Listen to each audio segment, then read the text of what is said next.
Hi guys, so I just wanted to come and make a video about my journey with depression, things that assisted me and helped me, and let's get into it. So I kind of felt the symptoms of depression for a while now, off and on, the majority of my life, but I was officially diagnosed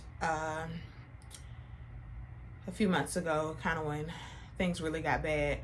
But initially, I've kind of always had issues with self-esteem, with being comfortable in my own skin, and a lot of times that would show in, I guess, how I interacted with people.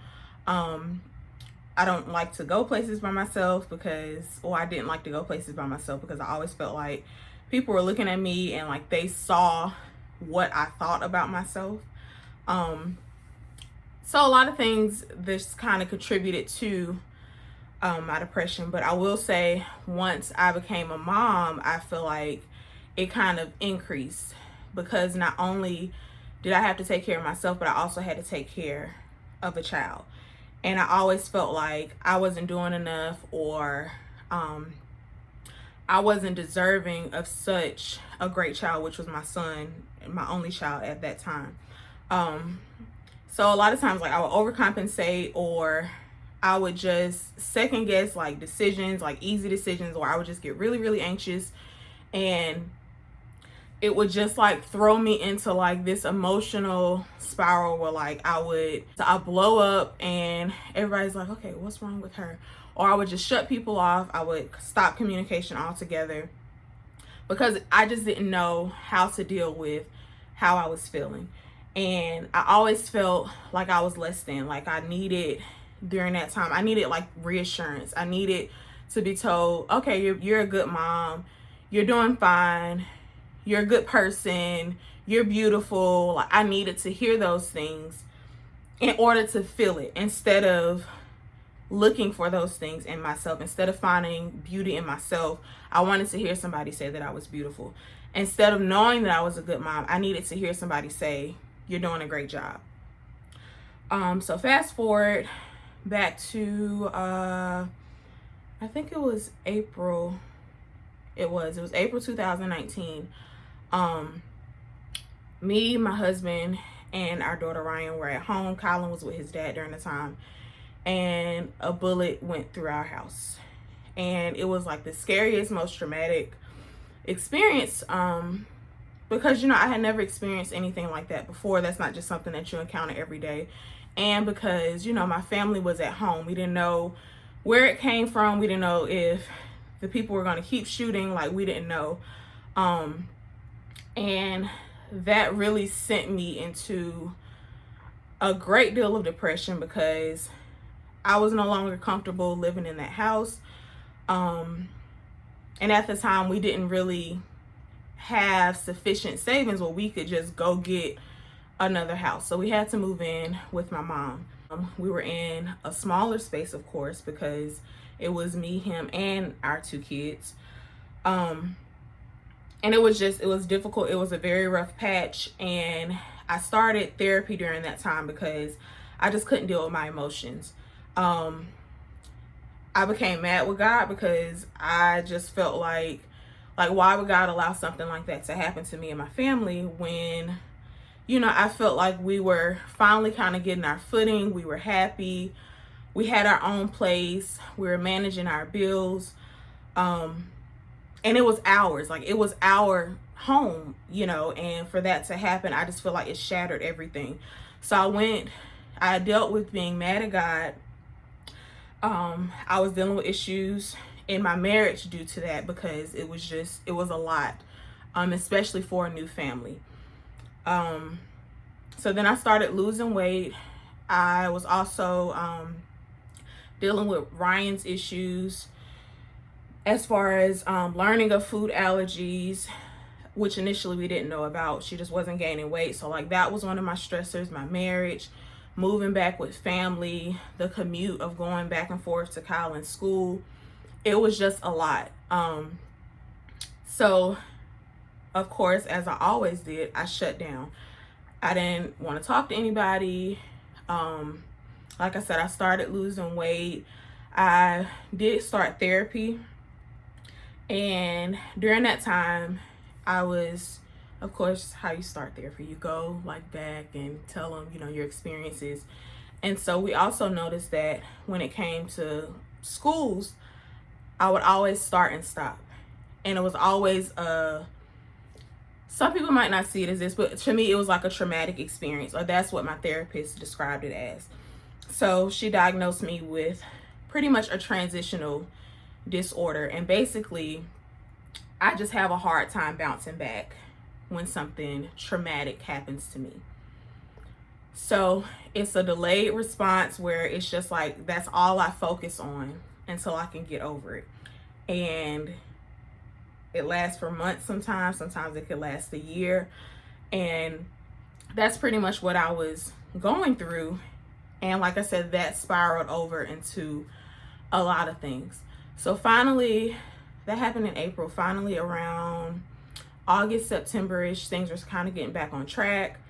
My marriage and stuff was amazing at this point. I inherited my brother. And things were just getting on track seemingly. Then we found out that we were pregnant, and we were very excited. I was ecstatic because, I knew my husband wanted a biological son. I wanted another son. So I was really, really happy about having a baby. Found out that it was a girl, which, like I said, was no big deal. We wanted a boy, but we're having a girl, so no big thing. But things started to spiral out of control again, where it was me focusing on work, and I had started school again, and wrapping my mind around being a mom of 3, trying to get our own place, trying to save, him starting a new job. It was just a lot on our plate. Finances were kind of challenging during that time, so I cried a lot, and I saw myself like sinking back into that mode of me not being enough, me not doing enough, me not just fulfilling my responsibilities and needs the way that I needed to.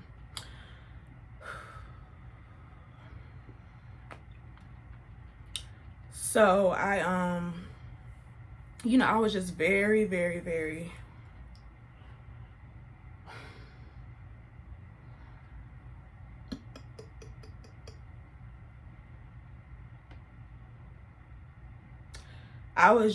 emotional. And I know this video is talking about overcoming, but some stuff is still is part of my life. I still feel it, and although I'm overcoming it, it still hurts. So basically in March, things just really, really, really got bad. And I won't go into the details about that, but needless to say, I'm now separated, and that was just, I feel like, the hardest and the lowest part of my depression. I started therapy up again, and it was just a lot of stuff that was just really, really, really triggering for me, because now I have 2 kids with the 3rd one on the way, and I'm doing it by myself. So I'm dealing with my emotions of being separated, as well as being a mom, as well as working, as well as providing for my kids and for myself. And it was just really, really, really low. Like, it was really, really, really low. And I'm so thankful for, my therapist. I'm so thankful for my family. I'm so thankful for my friends, my church family that, really supported and encouraged me, checked on me, made sure I had everything that I needed, made sure the kids were fine. But once I got so low, I knew that's like, I couldn't stay in that mindset. I couldn't continue on like that. because I have kids. And my kids, I always say that, like, my kids did not ask to be here. They did not ask to be conceived. And that was a very important role for me. My kids deserve the best of me at all times. Like, no matter what I'm going through, no matter what anybody else is going through, no matter what they see, at the end of the day, I'm mommy, and that's what they expect me to be. They're kids. They don't understand, the struggles of life yet. So that was the biggest encouraging factor for me, because I knew that I had to be happy. I had to be better for my kids. And it was scary because I already had 2 kids. And like I said, with a 3rd one on the way, I didn't know how I was going to handle taking care of 3 kids by myself. I didn't know how I was going to pull myself up while being pregnant, like while experiencing, pregnancy. Pregnancy is not easy. It takes a toll on your body. But like I said, thank God, this has been the smoothest pregnancy I've ever had.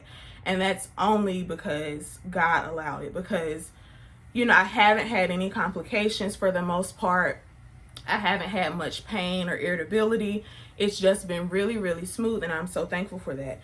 So once I, started to encourage myself, and I really, really, really got back an active, intimate prayer life, along with therapy, because like I said, that was a great part too, because God is important, but talking to people and getting your feelings out and having somebody to coach you through what you're going through was very important for me. My therapist once told me in our earlier sessions that, once everything happened, I just stopped breathing. I stopped living. I stopped because I didn't have a plan B.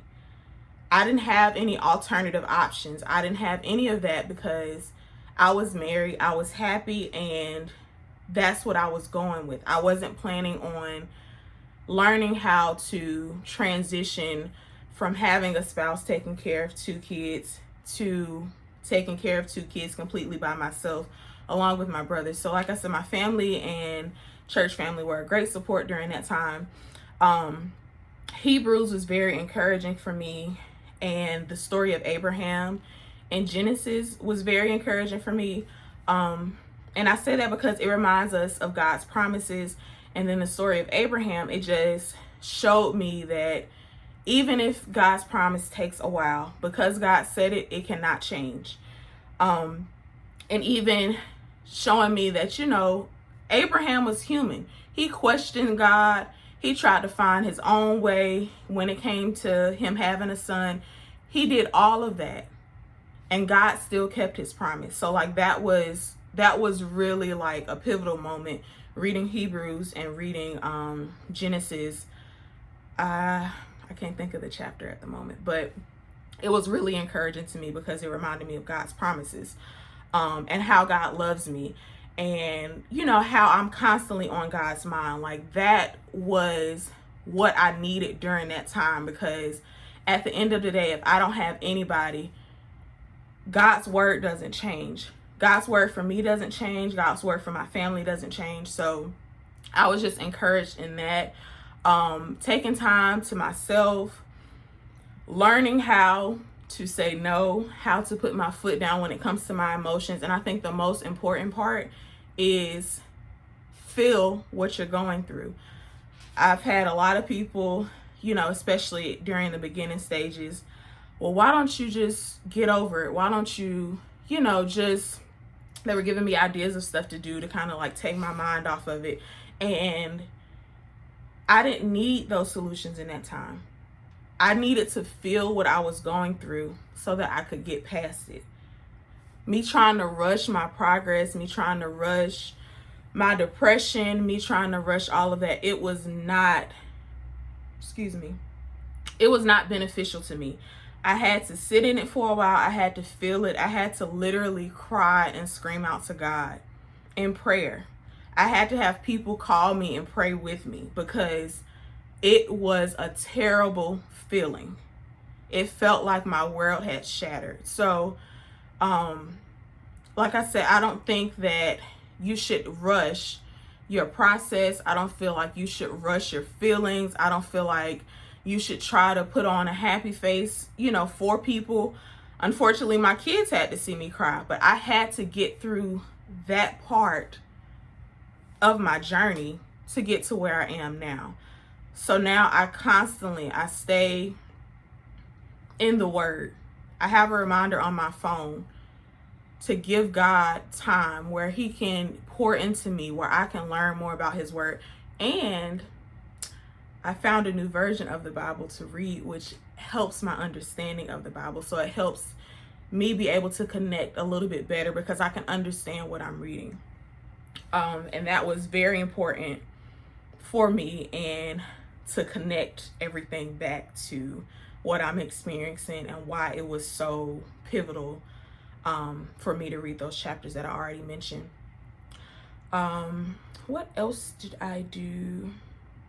I did stuff with my kids. I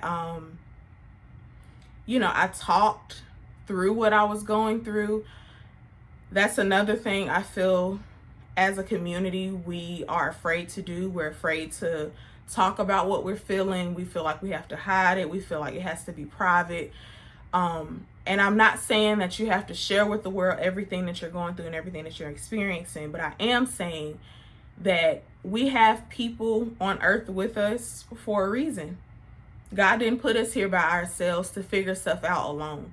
So it helps when you're able to talk to somebody. It helps when you're able to have people encourage you because they know what you're going through. They can text you. They can check on you.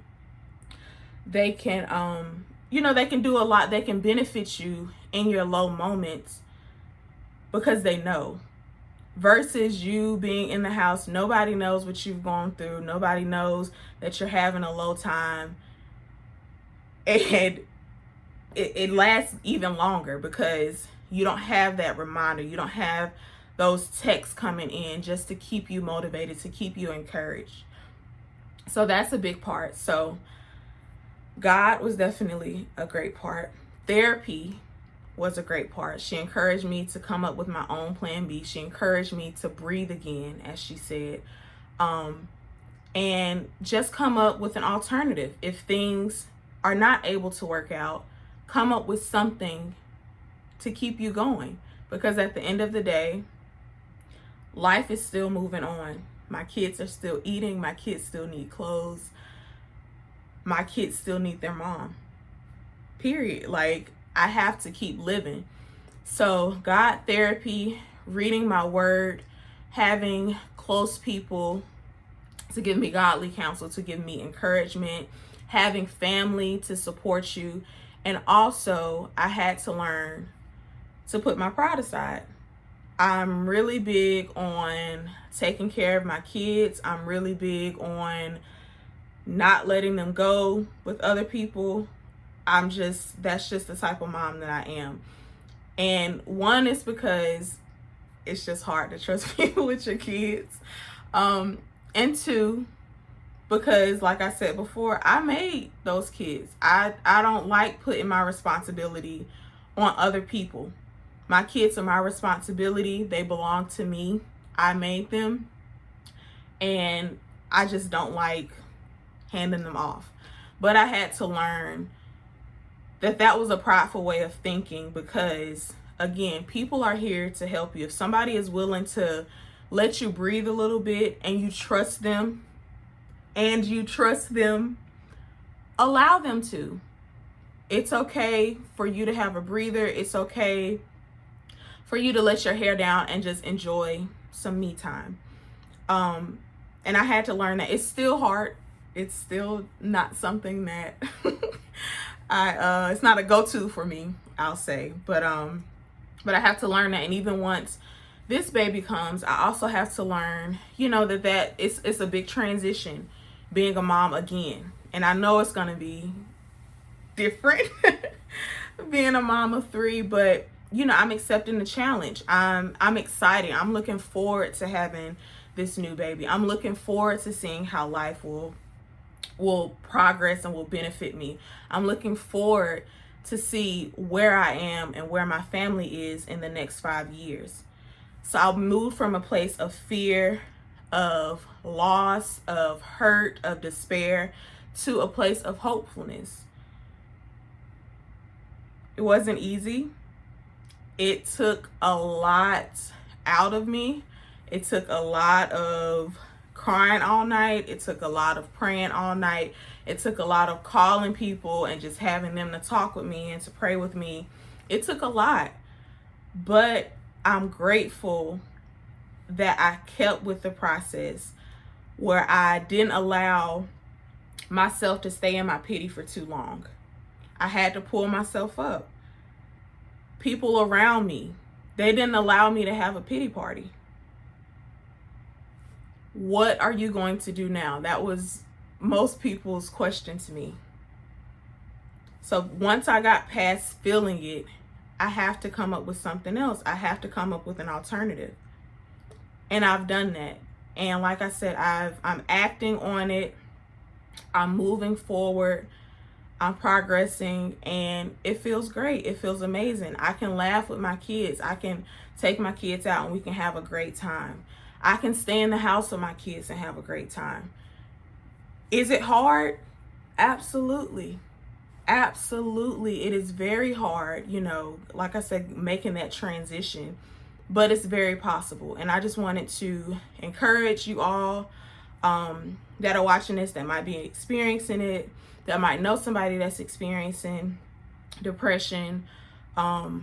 It's a journey. It's a journey, and it's a journey that I've dealt with for so long, and I've never shared it. I've never, talked about it openly until, the experience that I just had. So, like I keep saying, I'm just so grateful for the progress that I've made. I'm so grateful for my loved ones. And if you have any questions, any comments, anything you want to talk about, you can leave it in the comment section. My email will also be below, and my Instagram if you wanted to DM me. But yeah, that's all I have. Like I said, I hope I was able to encourage somebody to keep going, to stay motivated, to know that you are important and you will get through this. So until next time, guys, I'll see you later.